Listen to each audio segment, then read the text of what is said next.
everyone, and welcome back for another deep dive with us. Today, we're going to be looking into the unsolved murder of Britney Phillips. All right.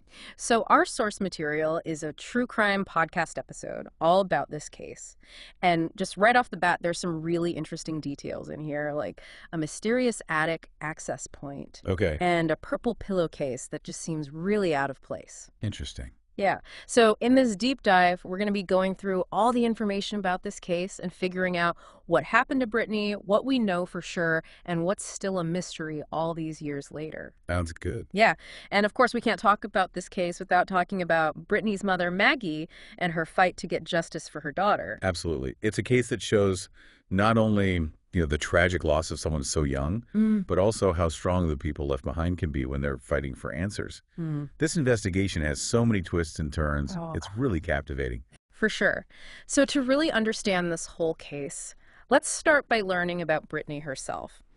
So picture an 18-year-old chemistry student. She had been living that college life in Florida, but she decided to move back home to Tulsa, Oklahoma, to be closer to her family. Yeah. And the sources tell us that she was really dedicated to her studies and she loved her family and friends. She also had a part-time job and, she looked really young for her age and she's a very trusting person. It really seems like she was just starting her life, full of potential. Right, right. It makes you wonder if that's part of why she was targeted in the first place. Yeah. So now let's move on to the crime scene. Britney's apartment in the Glen Eagles complex. This is where things start to get really interesting. Okay. So the sources say there were no signs of forced entry, her door was unlocked, and get this, a bunch of window screens were missing. It makes you think, right, like was the break-in staged? And if it was, why would they even bother? It definitely seems like whoever did this planned it out ahead of time. Maybe they even knew Britney. There's also that towel they think was used to clean up and that weird purple pillowcase.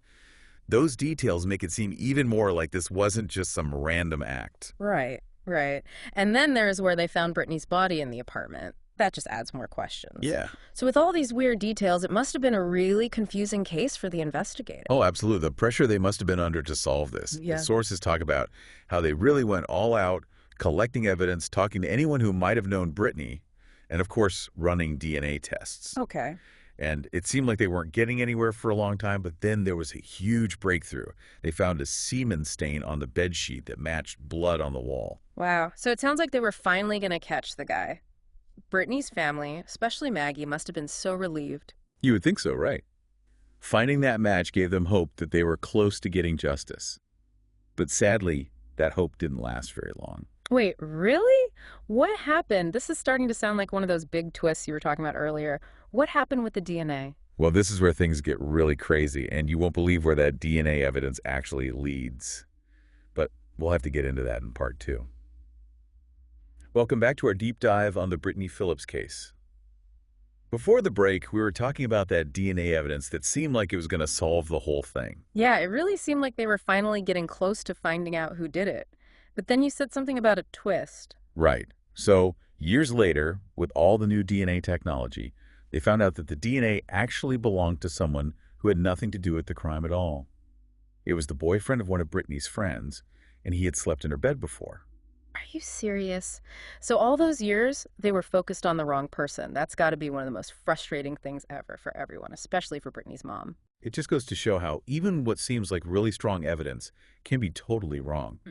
But even though it was a huge setback, they didn't give up on the investigation. Yeah. And new technology gave them some hope. Like, have you heard of DNA phenotyping? Yeah, it's like that futuristic stuff where they use DNA to predict what someone looks like, right? Yeah, it's super interesting. Scientists can look at certain markers in the DNA to figure out things like hair color, eye color, even facial features. And in 2018, almost 14 years after Britney was murdered, this company called Parabon Nanolabs, they made a phenotype image of the suspect based on DNA from the crime scene. Oh, wow. So they actually had a face to go with the DNA. That must have been huge for the case. Definitely. They shared the image everywhere, even on Maggie's Caravan to Catch a Killer SUV. She was really determined to find out who killed her daughter. Yeah. Losing a child like that and then having the investigation stall, it could make anyone give up, but Maggie didn't. She took her grief and turned it into action. Yeah, she really took that horrible situation and turned it into something positive. It's amazing. She wasn't just focused on finding her daughter's killer, she also became a big advocate for using new DNA technology to solve cold cases. And her driving across the country in that SUV to raise awareness and even try to change DNA collection laws, that's really inspiring. It really shows how strong she is.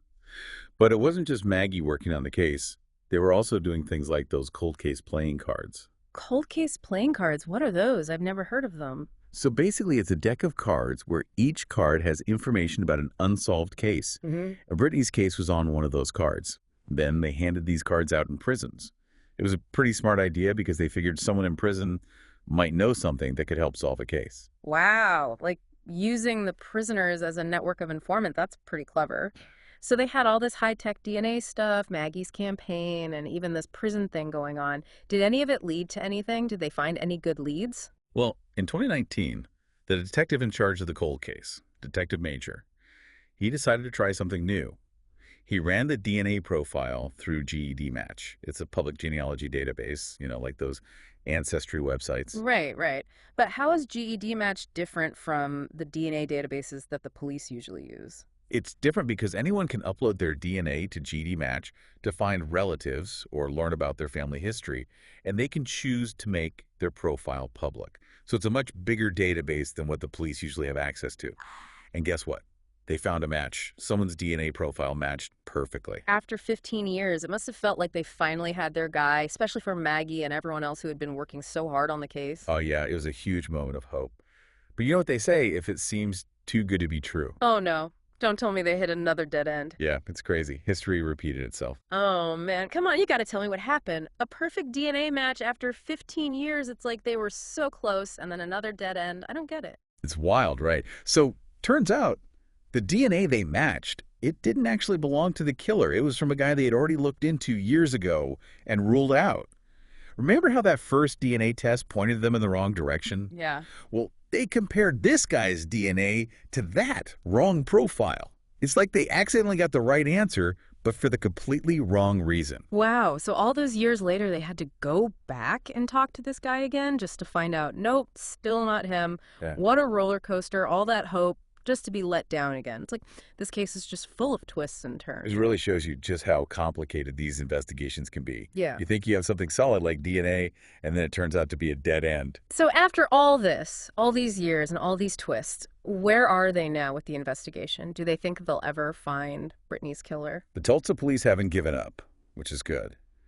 Detective Major, the guy leading the cold case investigation, he thinks Britney's killer might have done other crimes too, maybe even in different places. Interesting. He's trying to look at the bigger picture, see if there are any connections to other unsolved cases. Like maybe there's a pattern they're missing. So it's not just about finding the missing pieces in Britney's case, but also seeing if there are other cases that might fit together with hers. Almost like they're trying to solve a bunch of puzzles at the same time. Exactly. And of course you have Maggie, who's still doing everything she can to find answers. She's still driving around in that caravan to catch a killer, talking about the case, asking people to come forward if they know anything.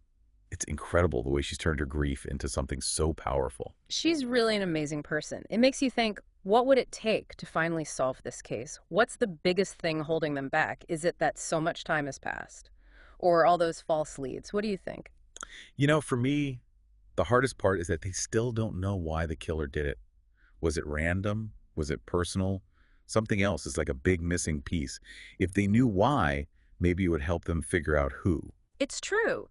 Knowing why someone would do something so terrible, it could change everything about how they look at the case.